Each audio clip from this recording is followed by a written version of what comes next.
ولا تجعلوا مع الله إلها آخر إني لكم منه نذير مبين كذلك ما أتى الذين من قبلهم من رسول إلا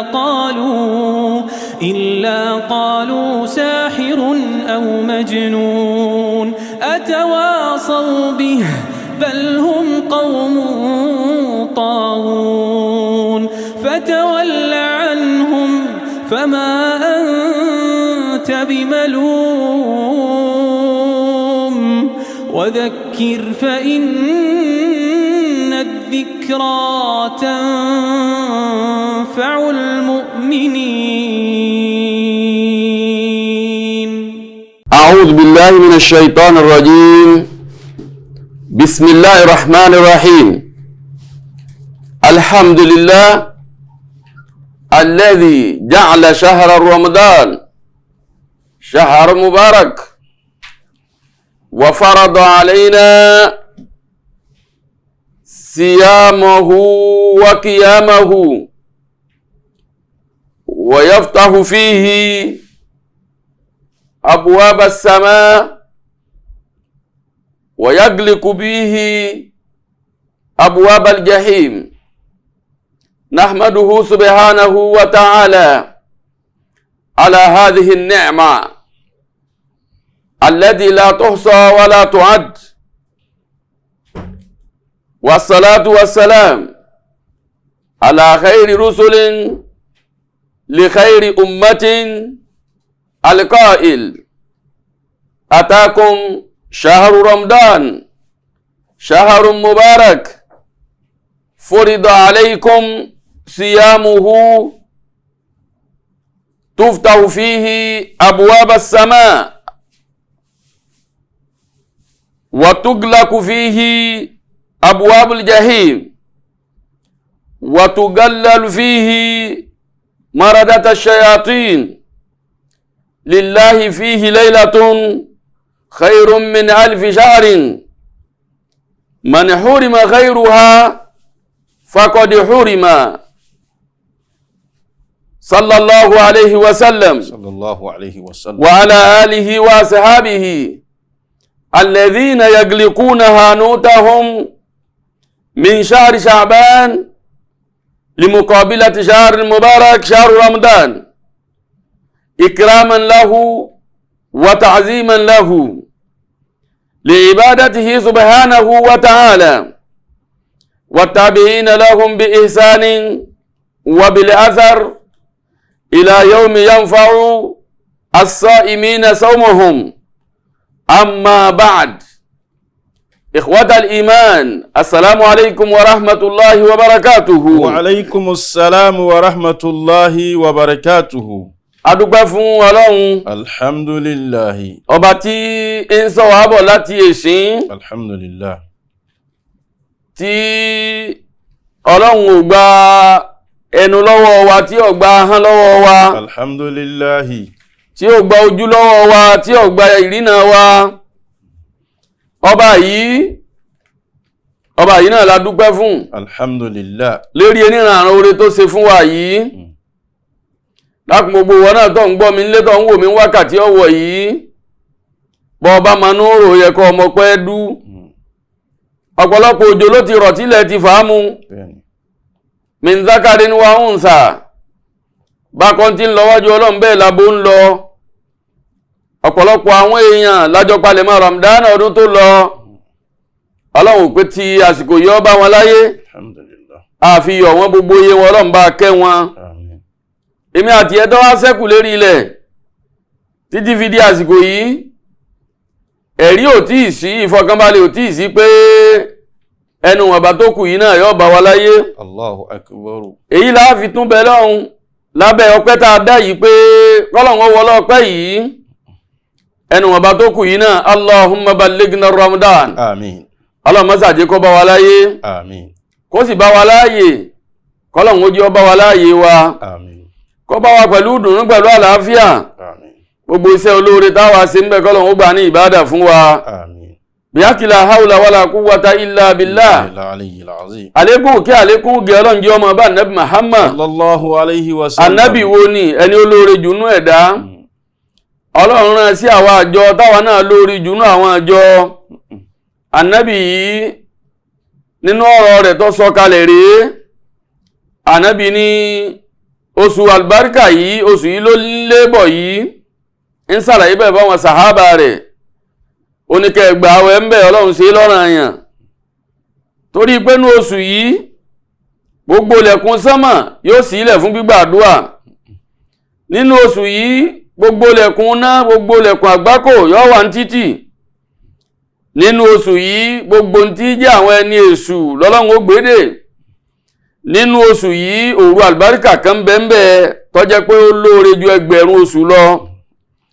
ànábì wá fi ọ̀rọ̀ rẹ̀ tì síbi pé gbogbo ẹni tó sùn náà bá bá láyé ìjọkùnrin ni ìjọbìnrin ni bóore rẹ̀ ti wá pọ̀ tó yìí tọ́lọ̀hùn ní kóhùn ó ní nfààní ń bẹ̀ tó sùn náà bá fi bọ́mọ lọ́wọ́.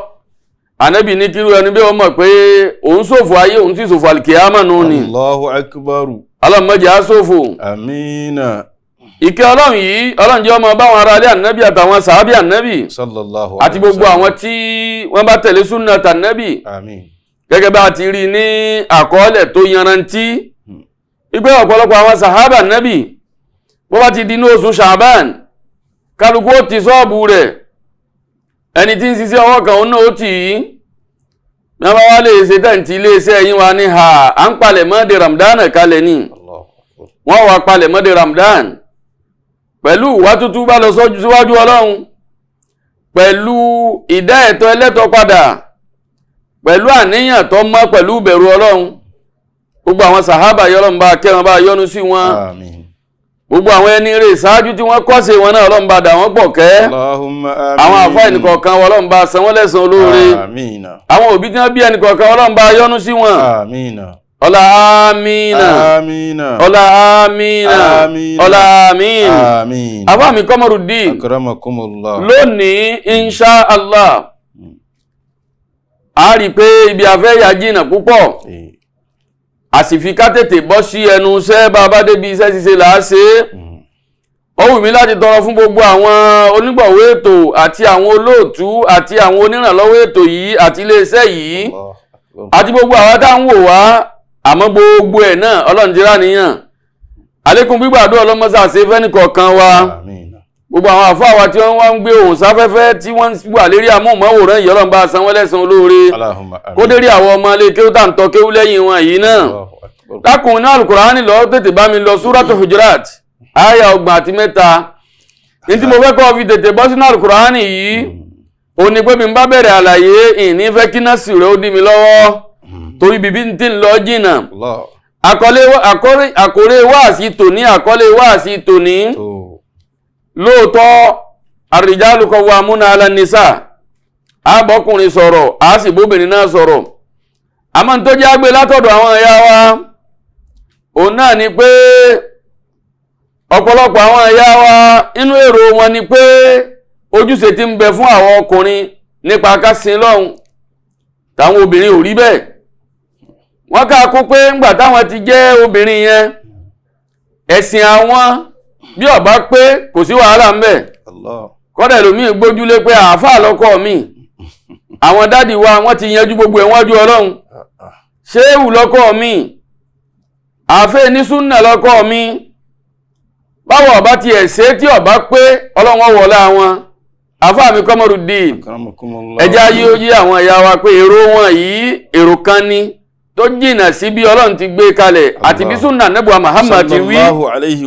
sallallahu alayhi wa sallam inú ẹni tó yẹ kó gbé ìrun fáwọn ìyàwó ẹ̀ lànẹ́bì Muhammad jẹ́ ó yẹ kó gbé àwẹ̀ fún wọn ó yẹ kó gbé sàká wọn ó yẹ kó gbé ìbádà wọn síbẹ̀síbẹ̀ ànẹ́bì àtúmọ̀ kì wọ́n lọ ipẹ́ yìí ìyàwó mi ọdọ́wọ́ yín o ẹ má fẹ́ sìn Ọlọ́run ráre o ojúṣe tó yẹ kẹ́ ṣe nú ẹ̀sìn ẹ má fi ráre ńgbà ànẹ́bì bá ti wá sọ fáwọn ìyàwó rẹ̀ táwọn ànẹ́bì Ọlọ́run náà sì pa àwọn ìyàwó wọn láṣẹ pé wọ́n ó ṣe dáadáa ẹ dákun àwa tá náà nǹkankan bì yìí káwọn ìyàwó wa gbọ́kànlé pé ẹni Ọlọ́run ní ọgbà lè mi sẹ́rí pàǹtanra wa jẹ ni ààrẹ yìí ni wọ́n ń bọ̀ gẹ̀dẹ̀dẹ̀dẹ̀dẹ̀ yìí káwọn ìyá wa kún ó lè bá a ṣe ríire káwọn náà ó lè rí ládá tó péye ẹ̀jẹ̀ á tètè làwọn lọ́yẹ kí ni tó yẹ kí wọ́n ṣe kí ni ojúṣe wọn kí ni nǹkan ọ̀ranyàn lérí àwọn obìnrin wa nínú Ramadan kí sì ni àwọn àṣìṣe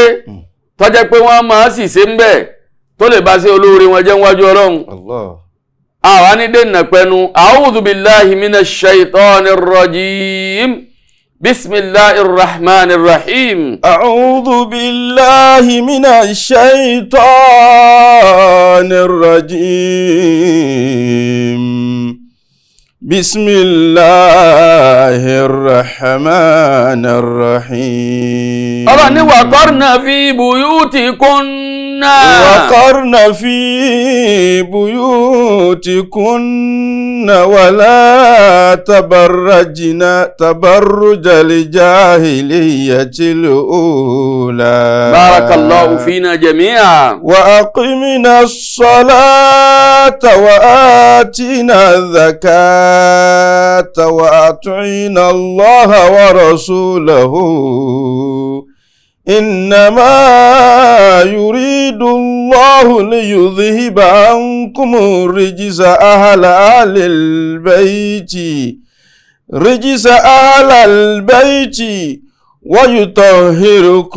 ويطهركم تطهيرا. dákun gbogbo wọn náà tó ń gbọ́ wa ńlé ẹ jẹ́ á wo Suratul Hujurati àyá 3 Suratul Ahzabi 3 Allah ní waqarna fi buyutikunna waqarna fi buyutikunna Allah lẹ́yìn obìnrin mùmíní la ilaha illallah waqarna fi buyutikunna Allah ní ẹ má jáde ìjáde bó ṣe wù yín la ilaha illallah Muhammad Rasulullah ago tó wù yín lẹ́ jáde ago tó wù yín lẹ́ wọlé ìjáde yìí àwọn àfáà wa ṣàlàyé rẹpẹtẹ lábẹ́ rẹ̀ la ilaha illallah àti jáde yín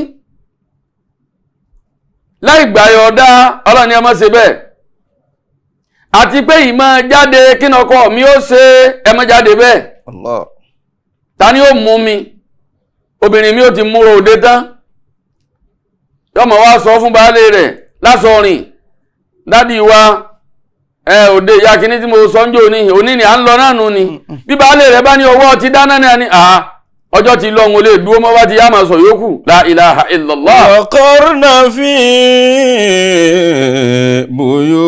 buyutikunna ọ̀pọ̀lọpọ̀ àwọn erílẹ̀ wa síndí súnà ni bí ọba sí bẹ́ẹ̀ gbogbo àwọn ìyàwó wa tí wọ́n ń sàjàpá káàkiri yìí kóró fìsàn lámbà pa kí lè tó mọ́ wọ́n ti jíjáde ńlé lọ́nà òwò wọn ó jìnà sí súnà Nábì wa Muhammad waqarna fi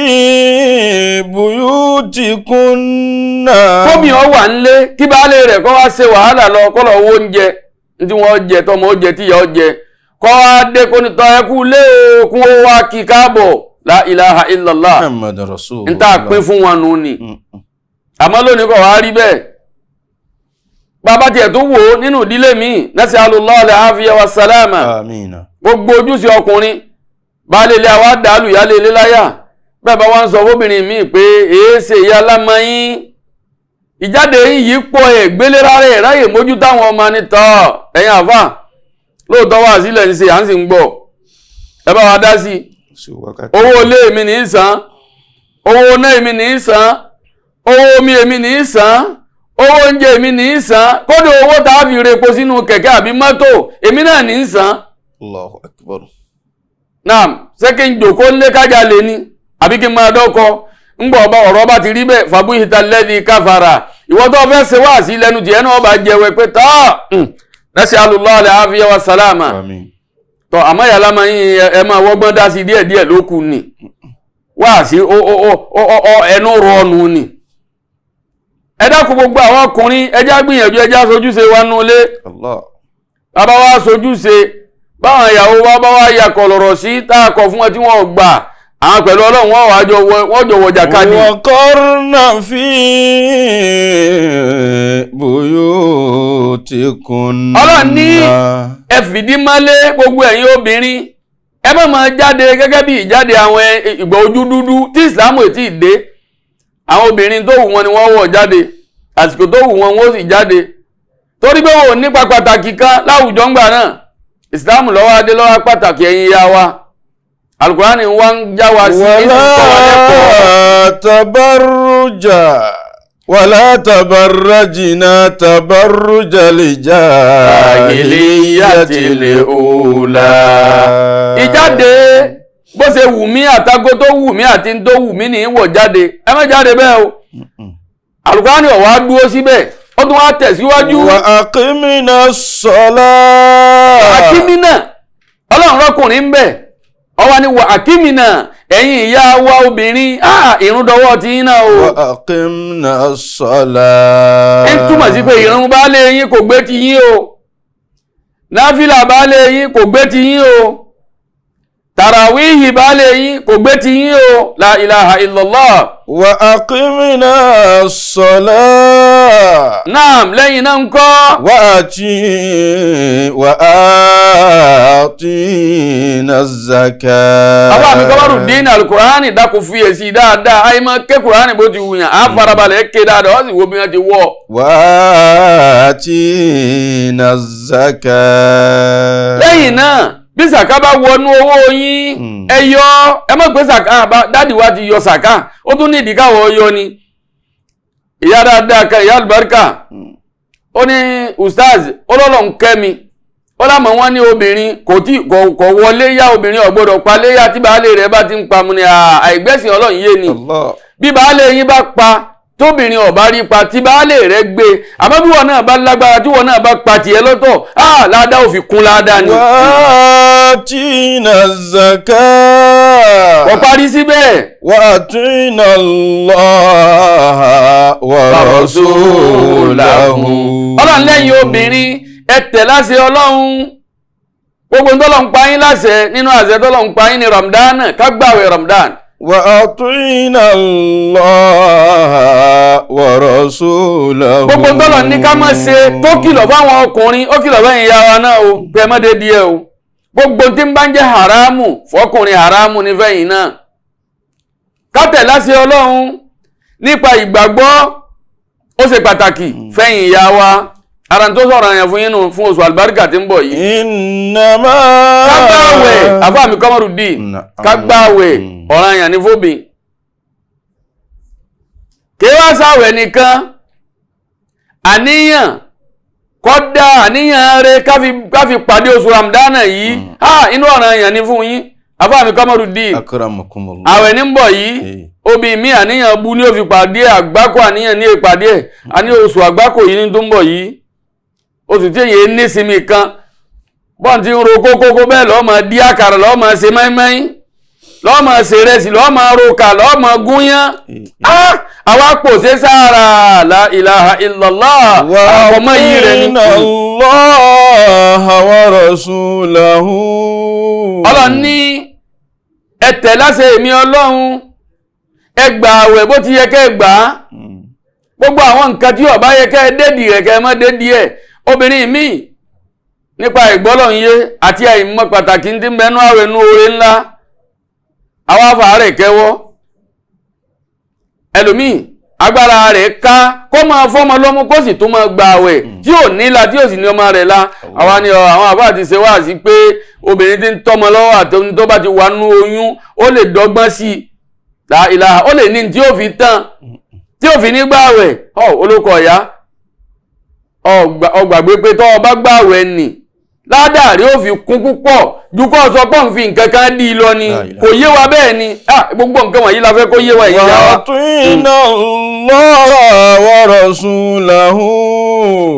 Innama yuridu Allahu liyudhhiba ankumur rijsa. ẹ dákun nínú àwọn nǹkan tó sọ̀rọ̀ èèyàn fẹ́yìn ìyá wa nínú ilé ó ní pé ká láníyàn dáadáa ká fi pàdé Ramadana ìwà tútù bá lọ sọ́dọ̀ Ọlọ́run nípa àwọn ìta àti sọ nípa àwọn ìrìn tá a ti rìn báwa náà bá ṣe bẹ́ẹ̀ inú àwọn nǹkan tá a fẹ́ fún gbogbo ẹ̀yin ìyá wa ni. Innama yuridu Allahu liyudhhiba ankum nínú tá a fẹ́ lẹ́yìn ìyá wa. wa yutahhirakum tathira. ó náà ni pé láti ìsín ni ọtí láníyàn kí lètò tọ́tò fún baálé rẹ tọrọ Ramadan yóò fi rọrùn ìyálé ilé ní pílánì kalẹ̀ ní ṣètò kalẹ̀ ọlọ́mọ́sà sẹ́yìn lómi eré kó sẹ́yìn lómi àlùbáríkà àwọn obìnrin bú wọ́n hàn ọkọ rẹ̀ lẹ́mọ̀ ni aláwẹ̀ ní ń bọ̀ yìí ìdí ọ̀wọ́n àwọn afowólé látàkù ara rẹ̀ alọ́wọ́n dádì wa báwo ẹ bá ti dé báyìí gbogbo nǹkan ní máa wọ́n ẹ̀ẹ́dọ́jà ni ẹ̀yin náà lọ ná tòmátì wo sọ́kọ̀ rí ọmọ wa lò di aláta yóò mọ̀ lọ ná tòmátì. wọ́n yutahhirakum tathira. ó ti mọ̀ gbọ́lọ́gbọ́ àfa kò lè lọ dí èlùbọ́ ni dádì wa bẹ bá dé di àpò olùbọ́ nísìn 2,200 ni tọ̀wọ́n wa ká ọ lérí bí ń gbò ní kíní ya àwọn tó báyìí yóò wá sí obìnrin míì ti mú oṣù àwẹ̀ yìí lóṣù tó ń lè fi lu baálé òun ní jìbìtì dákun ẹ má láníyàn bẹ́ẹ̀. a ní ọmọ àlè rẹ̀ gbogbo tí ọ̀rà ní ọ̀sán yóò wá rà bọ́bájọ́kọ̀ míì náà ni tó bá ní rìsíìtì ṣé rìsíìtì ṣé bẹ́ẹ̀yàn ní ń kọ́ iye báyìí ni ẹ kọ sí eléri bú ọwọ́ rẹ̀ ó fẹ́ gba rìsíìtì sóun ní ń wá rìsíìtì káàkiri yóò sì gbà àfà owó tó fún yóò tó wá lò ń yọ olówó darí látọjà yuridu Allahu liyudhhiba ankum rijsa ahlal bayti wa yutahhirakum tathira. ẹ dákun obìnrin mi kò sí iye tó lè fún lọ́jà yóò yọ olówó darí náà ni a ní mo yá yín lówó baálé náà wá ní tó ọ ṣeun ọlọ́run jẹ́ ọlálùbáríkà bẹ́ẹ̀ tí sábà yá mi náà nù ni yóò tún mọ̀ wá fìtínà ọkọ láti gbowó yìí bẹ́ẹ̀ sì ni ẹnu wọn bá tí wọ́n fún yìí ó ti ra ń tọ́ yẹ kọ́ rà kódà tí yóò tún sẹ́kù yóò wá tọ́jú ẹ̀ alóhùn fi ń dájọ́ ni ẹ dákun ẹ̀yin ìyá wa ẹ jẹ́ á ran àwọn baálé wa lọ́wọ́ ẹ má jẹ́ á ní wọ́n la lérí básìkò ti wà yìí pàápàá jùlọ àwọn erílẹ̀ kan tí ìdààmú wà ń bẹ lọ́wọ́lọ́wọ́ yìí àní dáàbọ̀ ọbì kan torí pé gbogbo àgbáyé wọ́n ti ń gbọ́ wa àwọn erílẹ̀ kan bẹ nísìn wọ́n lówó nu fóònù wọn ò sì rí tí wọn ò rówó gbà jáde láti fi ránjẹ yóò ti máa yé gbogbo wa náà bẹ́ẹ̀ la ilaha illallah Muhammad Rasulullah. àwọn erílẹ̀ míì ìdààmú bá wọn ni ọ̀dá ló bá wọn omi àlùbáríkà àwa ni baálé mi àwẹ̀ ní ń bọ̀ yìí ẹ mọ̀jà nira wa la oúnjẹ mẹ́ta là á máa ṣe nínú àwẹ̀ kàlẹ̀ àádà gẹ́gẹ́ bí bá a ti ń bá a bọ̀ tẹ́lẹ̀ àmọ́ ẹ má nira yín la o iye tẹ́ ẹ bá ti rí ẹjẹ́ amọ́léèdì ẹ̀ nǹkan àkọ́kọ́ nù nínú àwọn dọ́wọ̀n omi àlùbáríkà tí wọ́n fi ní ládá wájú ọlọ́run àwa wò ó sùn wá ní ìyá alágbájá kò sì dójú ti ọkọ rẹ̀ kò sì ní ọkọ rẹ̀ la èmi ọlọ́run náà mo fìdẹ̀kùn sínú ìgbésí ayé rẹ̀ àti ìgbésí ayé àwọn ọmọ rẹ̀ ìwọ́n tó bá wá ní ọkọ rẹ̀ náà la ọlọ́run máa bá a lọ gbogbo tó bá wá gbà yìí náà kò ní wúlò fún ọ ọ̀hún wá ń tún han àlùbáríkà àwọn ọmọ rẹ̀ lè mọ̀nù ni ẹ dákun ẹ̀yin ya wa pè yín ṣàkíyèsí ẹ dákun ẹ má ṣe bẹ́ẹ̀. Innama yuridu Allahu liyudhhiba ankum rijsa ahlal bayt wa yutahhirakum tathira. ẹnu tá a tó pe àkíyèsí yín sí ẹ̀yin ya wa tó jẹ́ nǹkan ọ̀ranyàn fún yín lẹ́yìn àwẹ̀ ẹ ṣọ́ ẹnu yín ẹ ṣọ́ ìrìn yín ẹ sì ṣọ́ ìmúra yín tẹ́lẹ̀ ẹ lè má lo lọ́fíńdà tá nàbí Muhammad sallallahu alayhi wa sallam tá nàbí jí ó yé wa pé gbogbo obìnrin tó bá jáde tó wá lo lọ́fíńdà jáde tó fi sẹ̀sọ́ lérí káwọn ọkùnrin ọlọ́kùnrin mi ò lè bá wò ó irú obìnrin bẹ́ẹ̀ èsì náà ni nínú ẹgbàá wa míì ànábì ní irú obìnrin bẹ́ẹ̀ ọ̀sàgbákò ń wájú ọlọ́run yóò tọ́nà ọlọ́run wò ọ̀pọ̀ bẹ́ẹ̀ léríṣiríṣi táyé ò lè gbà wá ká máa múná sùn rẹ̀ wá aṣọ tí faraalẹ̀ ẹ má wọ̀ jáde bí wọ́n bá tiẹ̀ sọ àwẹ̀ tiẹ̀ ọwọ́ aṣọ àwẹ̀ ẹlòmíì tó lè tara rẹ̀ ṣeré ibùdáwẹ̀ rẹ̀ lè bàjẹ́ ẹ dákun ẹ sọ jáde yín nínú tẹ́ ẹ sọ ọ̀rọ̀ yín ẹ̀yin ìyá wa ẹ fẹ́ràn aṣọ tán púpọ̀ ká sọ̀rọ̀ sẹ́lòmíì àbá kó sì délé kọ́ máa ro oorun sùn mọ́ ẹ dákun ẹja sọ́ra ń pa rẹ̀ Ànábì ní rubba sa'imin mélòó aláwẹ̀ lóbìnrin àbí lọ́kùnrin náà tí ó máa gba àwẹ̀ tó jẹ́ pé àwẹ̀ tí ń gbà yí nǹkan fi bí panu rẹ̀ ni ń sì ń fò ń gbẹ́gbẹ́ra rẹ̀ lásán kò ní ládáwẹ̀ nítorí pórélé yìí ó bu orí tọ̀hún ó fi wé segede orélé yìí ọlánkọlánkọ rí rẹ̀ àti àwọn òfófó àbíjẹ́rí èké gbogbo kíní yìí lọ́lẹ́rìí nínú súnà Ànábì wa Muhammad tàṣírà kọ́ọ̀lẹ̀ rẹ̀ ẹ dákun nínú tá a fi kún fún yín tó jẹ́ pàtàkì ẹ̀yin ya wa tó jóṣùṣe yín ààwẹ̀ ló dé yìí o èmi pẹ̀lú baálé mi agbọ́dọ̀ yanra wa lódì àní súnmọ́ra wa ọ̀láwẹ̀ ẹ̀tàláṣẹ baálé yín àṣẹ baálé yín ó ṣe pàtàkì ẹ̀tọ́ baálé yín ẹ fún wọn lẹ́tọ̀ọ́ wọn lásìkò tó yẹ kẹ́ fún wọn nígbà wọn ọba ti pè ọlọ́sàn àwẹ̀ ọsínú tán ológun àfáàsì nìtọ̀ ìyá alámọ́yìn àní ríra wọn níbo mo rò kọ́ tó mo ṣe mọ́mọ́ ìdánilẹ̀ ẹ̀ tó kì í mọ́lẹ̀ dákun fààyè mẹ́mẹ́yìn lẹ̀ wá fààyè ìṣe fàájì pẹ̀lú baálé rẹ̀ fààyè náà lẹ̀ torí bọ́lọ̀ náà ní ṣàlàyé fún wa pé látẹ̀lé àti Ọlọ́run àti Ànábì Muhammad àtàwọn baálé wa ẹjá tẹ̀láṣẹ wọn ìtẹ̀láṣẹ gẹ́gẹ́ pé mo kúnlẹ̀ fọ́kọ nìkan mo ṣe ń jẹ fọ́kọ nìkan ìdún ọkọ nú gan ara àtẹ̀láṣẹ ọkọ ni káwọ́ ọ̀yọ́nú wọn ara ń tàn pa kíyèsí yín sínú ni Ànábì wa Muhammad sallallahu alayhi wa sallam ó ṣàlàyé púpọ̀ fún wa láàrin yìí ipe gbogbo ẹ̀yin obìn ẹ ṣọ́ra níbi ẹnu yín torí pé ọ̀pọ̀lọpọ̀ àwọn ìyàwó àwọn àlìhùmà mi ni wọ́n pọ̀jù nù ná lóòrù tá a mú mi rìnrìn Isra wal Miraj ẹ dákun ẹ̀yin ya wa ọ̀nà tẹ́ ẹ̀ wá nígbà wà nínú àwọn obìnrin tí ó wà nínú àwọn tá ànábì rí nínú náà òun náà là ń ṣàlàyé fún wa yìí o àwa tó ṣàlàyé ráńpẹ́ díẹ̀ fún wa nípa kí ni àwọn àṣìṣe tẹ́ ẹ̀ máa sábà ṣe àtẹ̀yìn àtàwa náà ọlọ́mọ́sà kọ́ wa máa ṣe ìwọ̀nba ń tá a bá ṣe ọlọ́mọ́sà gbà ní ìbádà lọ́wọ́ wa bihaqila hawla wala quwwata illa billahi al-aliyyil azim. Assalamu alaikum warahmatullahi wabarakatuh. Ìkànnì tẹ́ ń wò yìí náà ní ìkànnì Sunna TV níbi tí àwọn onímọ̀ ti ń tẹ̀ ìmọ́lẹ̀ sórí ẹ̀sìn Islam látọ̀rí Sunna TV ìmọ́lẹ̀ nínú Sunna Nabi Muhammad sallallahu alayhi wa sallam ní gbogbo ìgbà ní kẹ́ ẹ máa wò wá tí ẹ sì máa rí ẹ̀kọ́ ẹ̀sìn kọ́ lórí ìkànnì yìí náà ni o òun ló múlẹ̀ rẹ̀kẹ̀tẹ̀ yàtọ̀ yìí gbogbo mùsùlùmí lọ́kùnrin àti lóbìnrin ẹ jẹ́ ká máa wo Sunna TV ẹ jẹ́ àwọn ọmọ wa náà máa wo Sunna TV kí wọ́n lè bá ní ìmọ̀ tó péye nípa Sunna ìkànnì tó ń tàn mọ́lẹ̀ sínú ẹ̀sìn ni Sunna TV Yorùbá ẹ máa wò wá ní gbogbo ìgbà kẹ́sì máa kọ́ ẹ̀kọ́ tó péye nípa Sunna.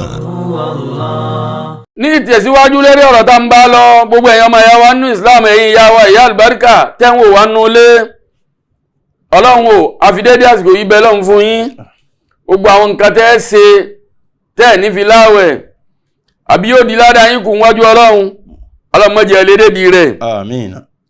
àwọn àfáàjí ó yé wa pé ẹ̀yin ìyá wa nínú àwọn ọ̀pọ̀lọpọ̀ àṣìṣe tẹ́ ẹ̀ máa ń ṣe nínú oṣù àlùbáríkà tí ń bọ̀ yìí òun náà ni pé oṣù náà ẹ máa fẹ́ wọ́gbọ́n dá sí ẹni nǹkan oṣù rẹ̀ ti má ó lè gbékè mọ́ kó lè bá dí àwẹ̀ rẹpẹtẹ kò sí kúkú ní ìgbà padà náà mọ́ nínú àwọn nǹkan tẹ́ ẹ máa sábà ṣe ẹ̀yin ìyá wa nínú tí ọ̀dà ò ní pé àwẹ̀ tèsí ń bẹ lọ́rùn rẹ ọ̀rí ìgbà títí dọdún yìí kìí sì ṣe pé àárẹ̀ kan sí ọ ọ̀gbọ́mọ lọ́wọ́ àní ẹ̀wá Ọlọ́run ó fẹ́rí yìí nìjì wá nínú tẹ́ ẹ máa sábà ṣe òun náà ni pé gbogbo ẹ̀yin ìyá wa ẹ máa nira yín la púpọ̀ nínú oṣù tá a kọjú mọ́ yìí ẹ̀yin wá fàyè ìbádà alẹ̀ lérí bá fẹ́ tẹ́ bá lè wa lọ́rùn obìnrin ẹ̀mí àní oúnjẹ oríṣi méje ló ń gbọ́dọ̀ ṣe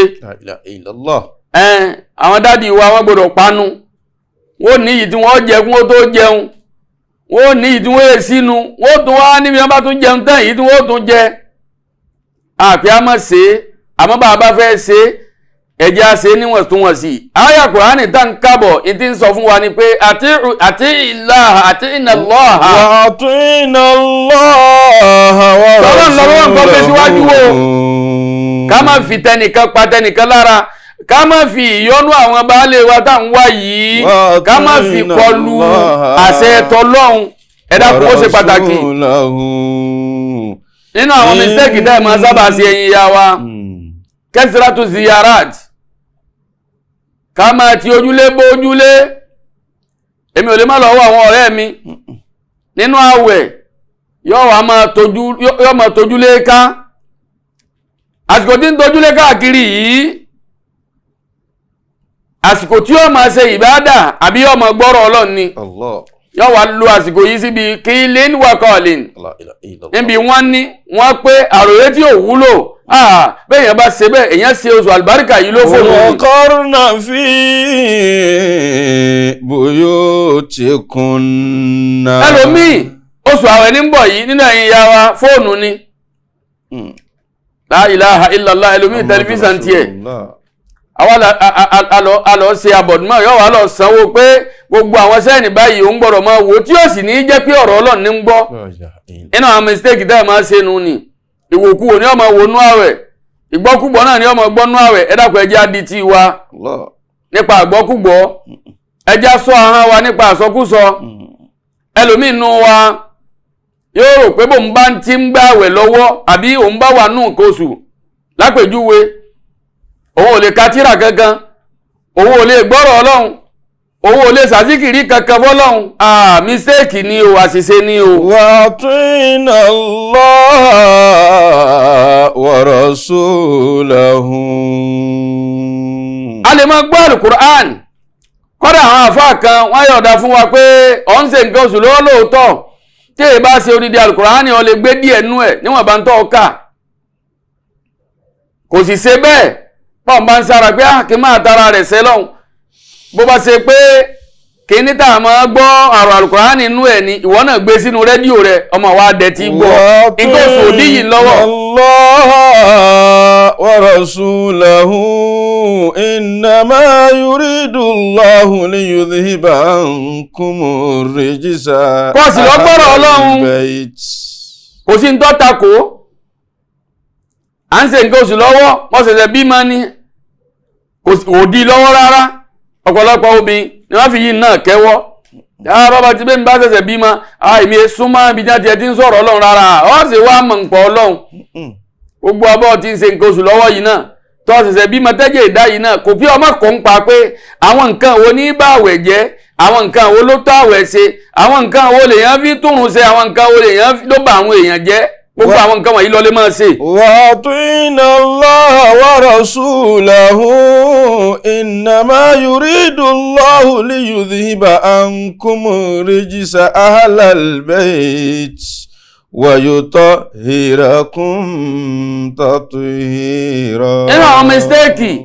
ó ní pé ẹ lè lọ mọ́sálásí láti lọ yan náfìlà láti lọ yan tarawih báwọn baálé wa bá gbà bí baálé rẹ bá ní ọmọ lọ dákun olóko ọ̀yá kọ́ kírun lé rẹ tẹ́lẹ̀ ó lóore fún ọdún kọ́kọ́ lọ kí mọ́sálásí lọ àmọ́ ànábì wa Muhammad sallallahu alayhi wa sallam ànábì jẹ́ oyé wa pé ó gbọ́ ẹ̀yin mùmíní lọ́kùnrin àti lóbìnrin ẹ gbìyànjú táwọn ìyàwó yìí bá láwọn ń lọ mọ́sálásí ẹ má dá wọn padà o ẹ jẹ́ wọn lọ àmọ́ ànábì wa parí ẹ̀ pé kí wọ́n kírun nínú ilé wọn ó mà lóore fún wọn o hadisi náà ní jẹ́ nǹkan fún wọn mọ́ pé mo làfà àti rí ànábì ní la tamna'u ima'akumul masajida sallallahu alayhi wa sallam àwọn obìnrin yín ẹ má hànà fún wọn nípa àti máa lọ mọ́sálásí ànábì ní wa buyutuhunna khairun lahunna àmọ́ kí wọ́n kírun lé olóore fún wọn ju kí wọ́n láwọn lọ kírun mọ́sálásí lọ. olóko ọ̀yá ibà lè tí ẹ bá yọ̀dá pé ọlọ mọ́sálásí lọ bọ́bá wa ní ọmọ lọ jòkó lé bí náfìlà méjì náà lọ́ba lè yàn bí mẹ́rin lọ́ba lè yàn ọ́ ní ládá lérí ẹ̀ ọ́ ní ládá náfìlà ọ́ wà ní ládá àpọ̀ tó tẹ̀ láti ọkọ rẹ̀ ẹ má jà fagídí ṣe. wàtúnà Allah wa rasulahu. nínú ta tó bẹ̀ ìyá wa tẹ́ ẹ̀ máa ṣe mistake lérí ẹ̀ táǹpẹ̀ yín ṣàkíyèsí rẹ̀ ó ní báwọn ọmọ yín tí wọ́n bá táwẹ̀ gbà tí bàbá bá pàṣẹ pé ẹ̀yin ọmọ yìí ó yá ọ̀la ẹ̀yin náà gbọ́dọ̀ gbààwẹ̀ o ẹ̀yin ìyá wa ẹ má tó wí míì bàbá yín kankan ara wọn dáhùn wí náà ni wọn àwọn amẹ́sìn súyànnú ni èsọ̀nù kí náà wẹ̀ tìrú yín fẹ́ ṣe la ilaha illallah Muhammad Rasulullah. ìkánú àwọn ẹni rẹ̀ ṣáájú orúkọ rẹ̀ a máa jẹ́ Rọ̀bí inú àwọn ìyá albarka bíntu Ma'udha arábìnrin yìí ẹwẹ̀ kọ́tẹ́ ẹ̀kọ́ lára rẹ̀ o wọ́n ní ó fẹnu ara rẹ̀ wípé kúnnà àwa obìnrin nùsọ́wìmù síyábànà áù síbíyánànà àwọn obìnrin nùsọ́wìmù síbíyánànà àwọn ọmọ wa kéékèèké àmọ́ túláàsì wọn síbi àwẹ̀ gbígbà wà nájẹ̀ alẹ́lọ́hùn níta tó máa wá ṣe ni pé àwọn nǹkan ìṣeré tí ó jẹ́ kí àwẹ̀ yọ rọrùn fún wa tó máa kó tì wọ́n onífà ìdá báka àhádùhùn bẹ́ẹ̀ni kan bára rẹ̀ ọba wá gbé mọ́ tó gbà débì kan tálàáfíà àbí tó wá dẹni tí ń sunkún àwa wádìí pé ẹkún tí ń sun yìí ebi náà ti fẹ́ hàn lé mọ̀ ó ní àtọ́yìnà huzak àwa fún lóúnjẹ ìwọ jẹ́ bọ́kọ̀rọ̀ ń bí ọjẹ́ mọ́jà yókù rẹ̀ orí o hatta yakuna indal iftar a ṣe bẹ́ẹ̀ títí a tẹlòmíì títí a fìjọ sínú bàbá tó débi ìsínú a tó tọ́jú wọn kí wọ́n lè rí bí àṣebẹ̀yàn bá gbààwẹ̀ dáadáa ń bẹ́ ń bí kéèyàn gbààwẹ̀ ẹ̀yin yá wa nínú ilé bẹ́yìn náà bá ṣe bẹ́ẹ̀ yìí náà fi kọ́ sí àwọn ẹni rẹ̀ ṣáájú ni nínú mistake táwọn ẹ̀yà wa tó máa ń ṣe gbogbo àwọn àsìkò tá a ṣe ìbádà yìí ọjà ní láti lo gbogbo ẹ̀ àná yìí àná tọ̀hún obìnrin mi yọmọ wá yípo láàrin ọjà ẹnu wọn bá ń tọ́ ọba rà àlùbáríkà ó wọnú ẹ ẹnu wọn bá ń tọ́ ọba tà àlùbáríkà ó wọnú ẹ bí magiribi ọba máa tó bọ̀ lásìkò tí ó délé tí ó wá gbóúnjẹ kaná tó ń jẹ sínú ọmọ wa dọ́gba lágo mẹ́sàn-án lágo mẹ́wàá kò ní wálé gbogbo yín náà lẹ́ ń ṣe o àfàwọn díẹ̀ nù yín. wa atina Allaha wa rasulahu innama yuridu Allahu liyudhhiba ankum rijza ahlal bayt wa yutahhirakum tathira. ẹ dákun ẹ̀yin yá wa nínú àkíyèsí tá a fẹ́ pè yín sí ó náà ni pé ìmọ̀ lọ rò pọ̀ pẹ̀lú àwọn ọkọ ọlọ́kọ lọ́jà yìí àwọn àwàdà tẹ́ẹ̀kà kún kí Ramadan tó dé ìyẹ́dàkọ̀ ẹ̀ka kún o kẹ́ má bàa ṣòfò oṣù yìí o. Allahu Akbar. ọkọ mi ń bára rẹ̀ ṣe wá dọkọ rẹ̀ ẹ̀ tó wá fọ ọkọ ọlọ́run ẹlòmíà tó ní ẹ̀jẹ̀ ń ṣe kíìsì rẹ̀ lérí kó lè bá ní ìyá alámọ̀yìn baálé yín ni a ní baálé mi wá kí wọ́n lè léyìn nítumọ̀ kìí ṣe baálé mi ó ń bá ara mi ni bàbá ń tàn wọ́n ni kó lè bá ara jà lọ́wọ́ wa àwẹ̀rẹ́ tí ó ti rún. wa atina Allaha wa rasulahu. àfáà mi Kọ́mọ́rù Díìnì dákun àfáà wa gbà Ibn Shihabi al-Alawi ọlọ́mọba ṣe dáadáa fún ó ní yá máa ṣàrà nìsáyìn alimi sami النساء هل من سامع نصائحا تتلى لكم جامعا نصائحا تتلى لكم جامعا oni wa man takun bima aqulu amila takun bima aqulu amila fatilika fi jannati adnin nazila fatilka fi jannati adnin nazila oni falimakisu fi daril fana qalilun falimakisu fi daril fana qalilun وهي إلى دار البقاء سبيل وهي إلى دار البقاء سبيل قل والخير kullu l-khayri fi s-salat. wal-khayru kullu l-khayri fi s-salat. ó ní wa fi'luha awailul li-awqati. wa fi'luha awailul li-awqati. ó ní wa laysa bayna muslimin wa kafirin. wa laysa bayna muslimin wa kafirin. illa salata fil hadithi shahira. illa salata fil hadithi shahira. ó ní wa kunna bil yasiri qani'at. wa kunna bil yasiri qani'at. tasifarna yawmal hashri bil jannati. tasifarna yawmal hashri fil jannati. ó ní wa ta'atul azwaji faridun lazimun. wa ta'atul azwaji faridun lazimun. bihi yunalu l-fawzu wal maganim. bihi yunalu l-fawzu wal maganim. àfààní ya ma'shara an-nisa'i mo pè gbogbo ẹ̀yin ìyá wa lóbìnrin. alimi sàmìà ọ̀rọ̀ tó là ń sọ yìí. nasaya tutila lakunna ǹjẹ́ kò ní tayín là pé kí ni àbá ìyá ń wí yìí. àbá ni alimi sàmìà ǹjẹ́ bó bá gbé tí ọ̀tún yín wọlé ǹjẹ́ kò ní gba tòsí jáde. nasaya tutila lakunna jami'a. àwọn ọ̀rọ̀ olówó iyebíye dáhùn wí látàárọ̀ yìí àwọn ọ̀rọ̀ téèyàn fi ṣe rire níwájú Ọlọ́run ǹjẹ́ ààrẹ ni tí ó àfà tí ó gbà wá sí náà tí ó sì lónú yín. wa man takum bima aqulu amila.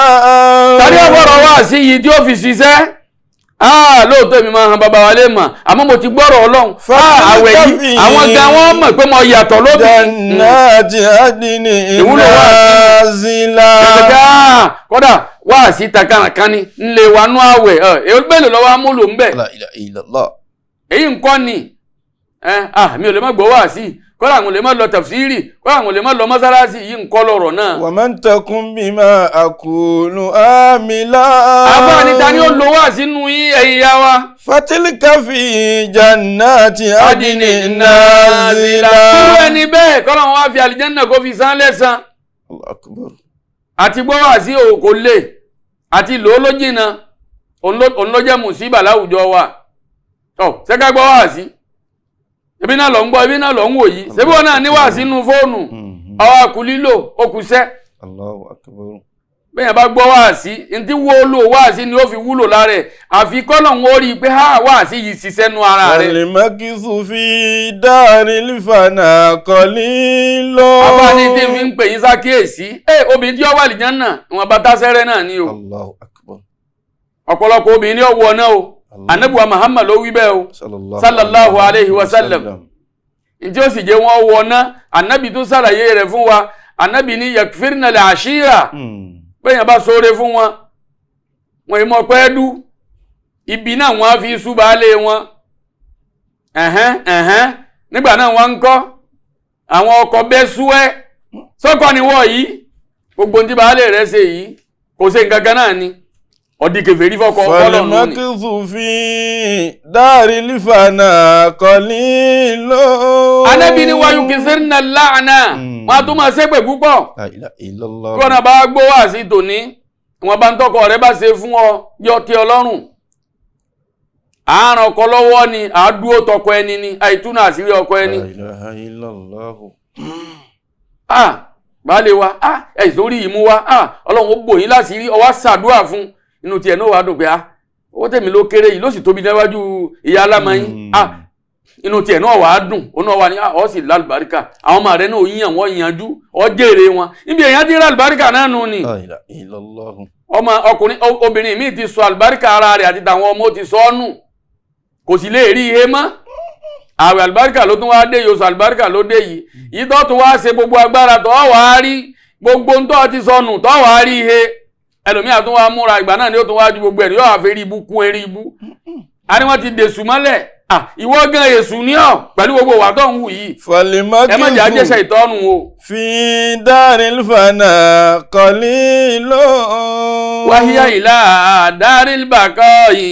wáhíyá ìlà daril baqa'i sabilun. àfààní kẹ́ gbọ́ wá sí ẹ̀yin ìyá wa kẹ́ mú un lò ó lẹ́lẹ̀ fi rí àlìjánnà wọ̀ o. Allahu akbar. ó ní wal khairu kullu li khairi fi salati. wal khairu kullu li khairi fi salati. oríire ayé àti tàlìkìyàmà kánà fi sàlá ìbẹ̀ ń bí irun o ẹ̀yà wa. wọ́n fi lù àwa ìlú lè àwòkọ́tì. bẹ́ẹ̀ bá sì fẹ́ kí ẹ má kí ń gbà tó wù yín ń dáná lọ́wọ́ ni yálà mọ̀ yín ọtí kírun náà ń dáná lọ́wọ́ ni ọlọ́run náà ló sì ní àtẹ̀ láwọn baálé wa wù má fi oúnjẹ baálé yín má fi dírun lọ́wọ́ gbogbo àwa baálé náà wàhálà tá a làbà wọn ìyá wa lọ́rùn tí ó di wọn lọ́wọ́ ọ̀tọ̀ ọlọ́run ẹ̀dá ẹja sọ́ra o káwọn bá ṣe rí ibú látara rẹ̀ ọkùnrin míì kò bá ọ̀yàwó rẹ̀ jà lérí pé kò kírun rí láyé àfijọ́ tó ń jẹ ọ̀bá tètè dínà ìjọ náà ni wàhálà ṣẹlẹ̀ ní gbogbo àdúgbò ni wọ́n gbọ́ hùn wọn. bí ìyàwó rẹ̀ ń bá ń ṣe nǹkan kan lọ́wọ́ tó bá rí pé kíní yìí lè di lọ́wọ́ wọn náà wàá bọ́ bẹ wàá ràn lọ́wọ́ yàrá màá yín fi yín lẹ̀ jẹ́ ń bọ́ mójútó ntí mo gbé kaná yóò jóná mi yìí máa bọ̀ wò ó àwọn kí nìyẹn ti ṣe. àwa ìlú àwòkọ́tì. àmọ́ ká wá la wàhálà bọ̀ wọ́n lọ́rùn anábì ní ikhwanukum khawalukum àwọn ìyàwó yín wọ́n ṣẹ́rú yín ọmọ ìyá yín ni wọ́n jẹ́ bẹ́ẹ̀ bá wà lábẹ́ yín ẹni tọ́lọ́ bá ní kí ọmọ ìyá rẹ̀ ó wà lábẹ́ rẹ̀ ẹ máa ṣe dáadáa sí wọn istawsu bin nisa'i khaira anábì ní ẹ ṣe dáadáa sí wọn ẹ ràn wọ́n lọ́wọ́. ọkùnrin mi à ní wọ́n lọ mọ́gbẹ́ tó dá sí oúnjẹ mi ọgbọ́dọ̀ mọ́ dọ́gba lágo kọ̀ wá ní kíá ó kírun o kò kírun o ó ṣe tìláwà o kò ṣe o ó ṣàzíkìrí o kò ṣe o kò kán. walaysa bayna muslimin wa kafirin. àfáwa tí ń bá a bọ̀ ó ní tí n fi ń ṣàlàyé fún ọ ẹ̀yin ìyá wa ni pé kò sí ìyàtọ̀ kan àdámọ̀ kan tí ń bẹ láàrin mùsùlùmí àti kèfèrí wa káfírí illa salata fil hadisi shahiri. àfáàní hadisi sì mú wá àpèjúwe ìyàtọ̀ tí ń bẹ láàrin mùmíní àti kèfèrí àsálà gbogbo ẹni ọba tí wàá fi ilẹ̀ fàkọ̀dí káfàrà irú ẹni bẹ́ẹ̀ kìí ṣe mùsùlùmí mọ́ kìí ṣe mùmíní òdodo mọ́. àfáà wọn tẹ̀síwájú. wàkúnnà bílíyẹ̀sírì qani'a. wàkúnnà bílíyẹ̀sírì qani'a. àfáà wa ó ní ìwọ̀n bá nǹkan díẹ̀ tí bá lè mi wá rí fún yín ẹjọ́ tó yín o. Allahu akbar. ẹ má lè jẹ o ẹ má jọ lójú gúngún o ẹ má ní bá lè yín lá o. tí ń jẹ́ kóbìnrin mi ọ̀ dààmú kò mọ déédéé bọ́kọ rẹ̀ ti máa tí bó náà ti máa ní. àwọn lọ jẹ gbèsè eléyà lọ gba gbèsè tọ̀hún àwọn onígbèsè ọmọ wa fa ríyẹ yóò wá kó dààmú bọ́kọ rẹ̀ yóò kó dààmú bára rẹ̀ náà àfàmọ́sùnlé lọ́fọ̀ ọ̀fàmọ́sùnlé nù ni ẹ dákun ẹ má ṣe bẹ́ẹ̀ tẹ̀yìn ìyá wa inú àwọn àṣìṣe ni ẹ bá lè wò lè má jẹ kínní àwọn ọmọ òsì owó gbé kalẹ̀ yọ wà lọ gbáwìn rẹ̀. wà kún bílíyẹ̀sírì qani'a. ẹjọ́ mú sí díẹ̀ ọkọ̀ yín bá rí gàrí gbé kalẹ̀ mọ́lẹ́jì ẹ̀ ìjọ tẹ́ padà jẹ tọ́kí tẹ́ jẹ ẹran ń bọ̀ wá àwa lọ gbáwìn ẹran ẹlòmí yóò tó wá jẹ ń jẹkújẹ àfà ó gbáwìn kankan ìsẹ́yìn yóò tó wá gbà míì àwọn ìtọ̀ wọn máa wá lé káàkiri pẹ̀lú gbèsè ẹ dákun ẹ má ṣe bẹ́ẹ̀. La ilaha illallah. kọ̀ wá tán síbẹ̀ àfáà níbẹ̀ bá lè ṣe bẹ́ẹ̀ tasfarna yawmal khashri bil jannati. obìnrin tó dáa jù tó sì lóore jù bá Ànábì Muhammad ti ṣàlàyé ẹ̀ fún wa olóbìnrin tí èé ní ọkọ rẹ̀ la ó nífẹ̀ẹ́ ọkọ rẹ̀ kí wá ní ọkọ rẹ̀ la ìmọ̀ gbà sí rí ọkọ rẹ̀ ẹ̀yin náà dákọ̀ ẹja ṣe bẹ́ẹ̀ àtàwọn ṣe bẹ́ẹ̀ inú àlìjẹ́nà ni ó ti bára rẹ̀. wa ta'atul azwaji orin yìí pọ̀ faridun lazimun. àwọn àdàbọ̀ bí kálíbà débítà lọ agbóná sì ti ń dérí ẹ lọ. àfáà ni wa ta'atul azwaji kẹwàá tẹ̀lé àṣẹ àwọn baálé yín. Fardun lazimun. ọ̀rẹ́ yẹn ni o tọ́jẹ́ túláàsì ẹ jẹ́ àwọn baálé yín ẹ jẹ́ wọ́n ra àwọn ẹ̀tọ́ wọn gbà lọ́dọ̀ yín. àwọn baálé yín ẹ jẹ́ wọ́n ní ìsinmi lọ́dọ̀ yín. àwọn baálé yín ẹ jẹ́ wọ́n mọ̀ kínú tiwọn náà ó dùn pé mo níyàwó. Nalul fawzu wal maganimu. torí pé ìṣe bẹ́ẹ̀ ń lo obìnrin àlùbáríkà fi rí èrè ń jẹ. ẹlòmí ọgbà ọ̀rẹ́ lọ́wọ́ wa ní ààwẹ̀ yà ní gbà lọ́wọ́ rẹ̀. èéṣe tọ́lọ̀hún ní gbà lọ́wọ́ rẹ̀.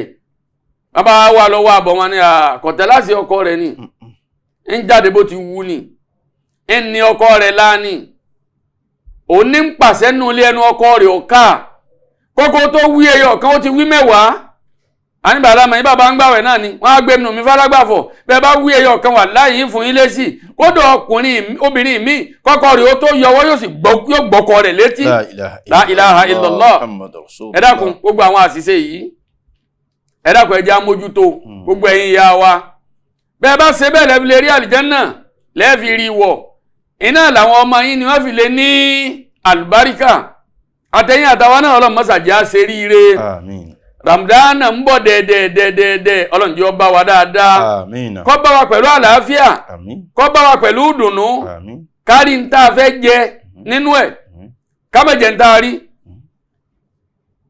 lílọ bíbọ̀ wa ní rọrùn ọlọ́mọ́sà ṣe fún wa ọlọ́run wá fi sọ rẹ̀ kó fi sọ wa ẹ dákun nínú yìí tá a fi kún afáàmì Kọ́mọrùdín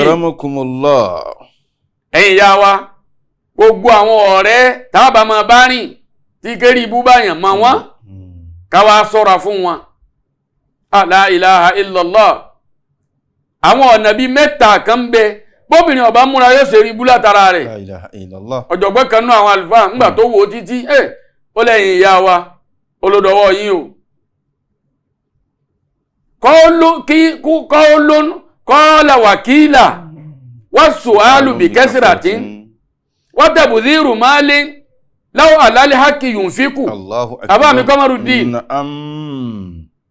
nǹkan mẹ́tẹ̀ẹ̀ta yìí kọ́ọ́lá wàkílà wọ́n sùálù bí kẹ́sìràtín wọ́n tẹ̀bùzírù máa lé láwọ́ àlálẹ́ hákì yùn fíkù wọ́n tẹ̀bùzírù máa lé láwọ́ àlálẹ́ hákì yùn fíkù wakilin wakọlin wasu'alu bi kasiratin watabudhiru malin law alal haqi yunfiqu afani kíílà wọ́n ní wọ́n pé kómi ọmọ jòkó mi tá a fi sí wọ́n níbi a bá fi yọ̀ sí ni yọ̀ sómi sí afani ẹ ṣọ́ra fún o gbogbo ọ̀rẹ́ tó ń bá rìn tó jẹ́ pé ìyá alámọ̀ yín mo tún gbé mi wá o ẹ wá gbọ́n tí mo gbé dé o ńlọ́ba kúndùn jù tó kéré púpọ̀. kílà wà kọ́ọ́là. ìkànnù. wàsùálù bí kathiratin. wàsùálù bí kathiratin gbogbo obìnrin tí bá tójú bọlé tí máa wádìí tí ò sọnù káàkiri ọ ṣọ́ra fún un ní bí ò bá síbẹ̀ yóò kéré púpọ̀ tèmi mọ́ bá lọ tiẹ̀ lọ́jáde ẹni ọlọ́dọ̀ rẹ̀ orí náà nù. ọsẹ bá tiẹ̀ lọ tí tèmi wá jáde tiẹ̀ tó ọba lọ ni ọba jáde àbá mi Kọ́mọrùdín yóò kéré ibúbọ ọ̀nù ni. kọ́lá wà ní bí kathiratin ọ̀pọ̀lọpọ̀ béèrè gbogbo ẹni tí ọba ṣọ́ra fún ẹni bẹ́ẹ̀ tí ń bá ń bárú ẹni bẹ́ẹ̀ rìn yóò kéré ibúbọ. watabudhiru malin law alal haqi yunfiqu. ìnákùná ìbálẹ̀ yín ọba ti ẹ̀ mọ ìṣirò ìwọ wá bá a sí ìjọ tó ọ̀dà owó bá wá dá ìwọ wá gbé jáde pé baálé mi mọ́ yá yín mbọ̀dọ̀ àti rókì náà ṣe tọ́ sí ta ìjọba yìí tẹni ra nǹkan báyìí nígbà mọ́ dọ́jà tí mo ná iye báyìí mo padà bá mo wá ṣe economy fún yín àwọn owó tí mo rejọ òun ní la ilaha illallah ó rí i pé bọ́ bá ṣe bẹ́ẹ̀ inú ọkọ rẹ̀ ó dùn sí ọ púpọ̀. watabudhiru malin law alal haqi yunfiqu. àmọ́ kọ́ ọmọ bọ́ọ̀rẹ̀ ẹ̀rìn kọ́ ọmọ wa sọ fún ọ pé bọ́ọ̀ bá kájọ rẹ̀ mọ́jọ pé májì bá lè rẹ̀ ọmọ o góòlù kan bẹ tó ṣẹ̀ṣẹ̀ jáde èmi ti ra tèmi mo sì fẹ́ kí wọn náà rà aṣọ kan ló ṣẹ̀ṣẹ̀ jáde super 125 000 la ilaha illallah ó ní mo fẹ́ kí wọ́n náà rà ara sì ní ọkọ rẹ̀ wọ́n lọ́mọ níléèwé kò rówó san ọwọ́ àṣẹ bẹ́ẹ̀ ọ̀bọ̀kọ̀ rẹ̀ láṣìírí ọ̀hálọ̀ ọ̀rá sórí ibú ọ̀hálọ̀ ń gbàwẹ̀ Ramadan ẹ̀ńdọ̀ ọ̀hún àwẹ̀ rẹ̀ kù díẹ̀ káàtó àfáàmì Kọ́mọrùdín gbogbo ọ̀nà tá a bá lè fi ran ọkọ wa lọ́wọ́ ẹ dákun ẹ jẹ́ ká gbìyànjú ká ṣe é bá a bá ṣe bẹ́ẹ̀ láàfin bá àánú Ọlọ́run pàdé àtẹ̀yìn àtàwa náà àti wí ó dùn wí ó dùn gbọ́ ọlọ́mọ́sàdì ó ṣe wá láǹfààní àní èèyàn mẹ́ta ní gbọ́ wáàsí àwọn kan wọ́n fẹ́ gbà wáàsí àwọn kan wọ́n fẹ́ lo wáàsí o àwọn kan wọ́n fẹ́ tako wáàsí bàbá rọ́jú gbọ́ wáàsí ká sì máa rọ́jú lo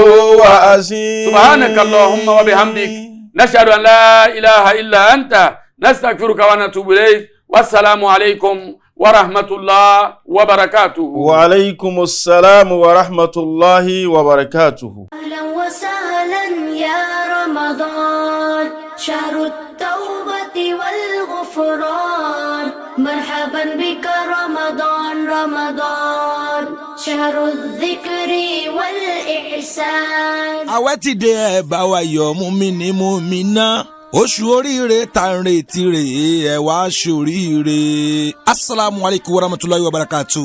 gbogbo mùsùlùmí lọ́kùnrin àti lóbìnrin ẹ jẹ́ kí oṣù alápẹ̀lẹ̀ káàbọ̀. òjíṣẹ́lá muhammad sallallahu alayhi wa sallam sì sọ fún wa pé ká gbáradì bí oṣù yìí bá ti wọlé dé ká tẹ́wọ́ gbà láyọ̀ àtàlàáfíà ká sì wá ṣe àwọn nǹkan tó yẹ lásìkò àwẹ̀ yìí a ti pèsè àwọn wáàsí ọlọ́kọ̀ọ́jọ̀kan kalẹ̀ kẹ́lẹ́ bá gbádùn lásìkò àwẹ̀ náà. gbogbo mùsùlùmí ọ̀lọ́ ẹ múra sílẹ̀ fún oṣù yìí ká má fi rókà bí èkejì tá oṣù yìí dànù.